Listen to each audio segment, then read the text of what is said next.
Hello everyone, welcome to the Scalping-Algo.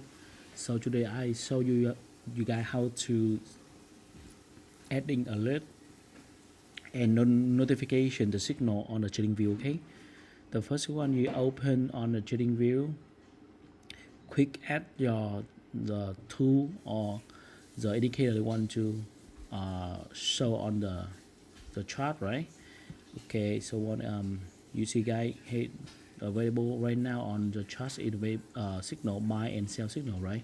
So we click to here, alert here, so symbol alert here, right here, and you click plus here to alert and click here on the chart and condition easy. You choose indicator on the chart right now is smart skipping signal right here, and to any alert function call. Okay, and they will show you guys the buy and sell and take profit signal on the chart.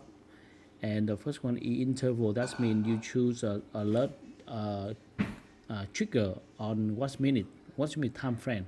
We have 3 minutes and 5 minutes. So usually I refer you add the signal alert on 3 minutes and 5 minutes. Okay, right here, and click here, and then you see guys here.